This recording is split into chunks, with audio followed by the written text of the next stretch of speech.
आज का सब्जेक्ट है ज्ञान एवं संस्कार कि वास्तव में ज्ञान क्या चीज है और संस्कार क्या चीज है। इन दोनों में फर्क होता है। ज्ञान किसी भी चीज का ज्ञान होना, जैसे मोबाइल चलाने का ज्ञान, लैपटॉप का ज्ञान और कंप्यूटर का ज्ञान होना, या यूं कहें कि ये अच्छे कार्य हैं, ये बुरे कार्य हैं, इनका भी ज्ञान होना, धार्मिक क्रियाओं का ज्ञान होना, या फिर परोपकार का ज्ञान होना कि वास्तव में क्या क्या परोपकार है, क्या चीज है।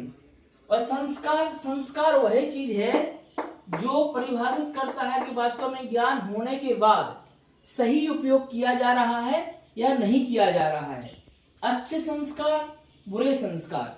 अच्छे संस्कार माता पिता जो अच्छे होते हैं, या यूं कहें कि माता पिता अपने बच्चों को सही रास्ते पर चलाते हैं, उन बच्चों के अंदर अच्छे संस्कार आते हैं।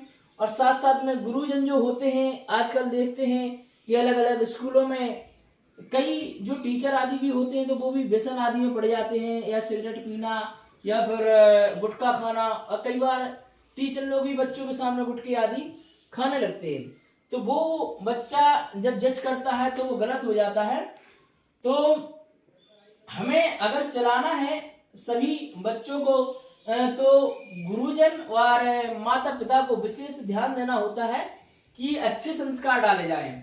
क्योंकि जिस व्यक्ति के अंदर या जिस बच्चे के अंदर शुरू में ही, प्रारंभिक अवस्था में ही अच्छे संस्कार डाले जाएंगे तो तनाव मुक्त जीवन जी पाएगा और जो परेशानियां आती हैं जीवन में उनसे लड़ पाएगा। ज्ञानदानंद गुरुकुल में सही बच्चों को निःशुल्क शिक्षा प्रदान की जाती है और इसका मेन उद्देश्य यही है कि बच्चों के अंदर वो संस्कार डाले जाएं जिससे कि बच्चे जीवन में आने वाली परेशानियों को भी सामना कर सके और सारे सब्जेक्ट को भली भांति पढ़ सके और ज्ञान के साथ साथ अच्छे संस्कार अर्जित कर सके। तो ज्ञान किसी विषय के बारे में ज्ञान अर्जित करना, लेकिन संस्कार जीवन जीने की कला सिखाना।